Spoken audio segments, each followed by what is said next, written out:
Well, of course, I've spent many years teaching on a technical translation course. What's unique about this place is its focus on literary translation. I've attended myself other literary translation workshops, but they were modelled on this one.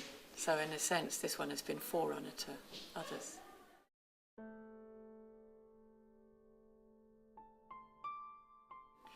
Oh, I hope they'll get, well, apart from all the handy tips that I can give them, I hope that they'll get both enthusiasm and confidence. They'll feel that they want to do translating, and they'll feel that they can do translating. Of course, presupposes that their language skills are good enough when they come here. But even if they're not going to go into full-time or even part-time translating after, I just feel it's really important for them to feel that, yeah, translating is a wonderful activity and it's a wonderful skill. And I hope I can pass on some of my knowledge and experience to them. Well, I think its focus on literature is everything. I mean, translation doesn't exist. Literary translation doesn't exist outside the context of literature. So to be in that kind of environment where literature is studied and appreciated is really the best kind of environment in which literary translation can flourish.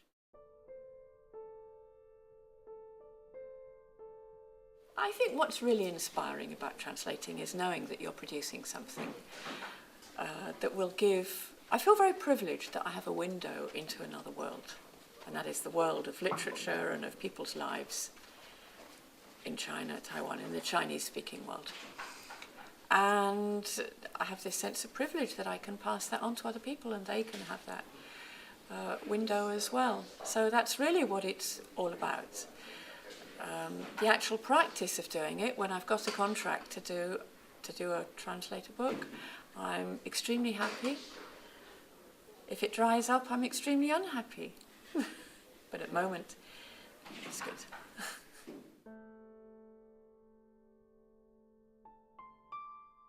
Well, of course, I didn't necessarily take my own advice. I think things are easier nowadays in that there are more online journals where you can hope to get a short story published.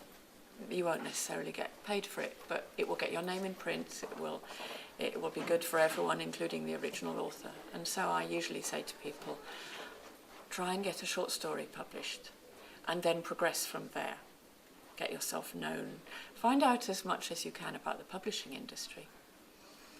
Because it's pointless approaching publishers if you don't know what they're likely to want and in what form they're likely to want it. But some translators I know have just started out by translating an entire novel, and that's fine. That actually is what I did, but that was a number of years ago.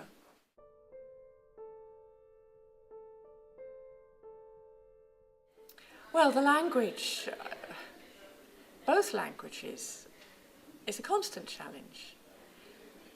The Chinese is a constant and wonderful challenge, and I suppose something which I didn't expect is that the better the writing in Chinese, the more it challenges my English. And so I really find myself stretching my English to the limit, trying to enrich my English, because I need to do that in order to carry over the complexity of the Chinese that I'm translating. Well, of course, there are more practical challenges, like planning your work. You are like any other, if you're like any other self-employed person, you need to be everything and do everything. You need to remember to write your invoices. You need to be prepared to negotiate prices and so on. You need to, very important, forget the money, very important, you need to plan and keep to deadlines, because so many other people are depending on you. It's not fair on anyone if you keep letting deadlines slip. So there are all sorts of challenges. Of course, I prefer to talk about the literary challenges, but the practical challenges are just as important.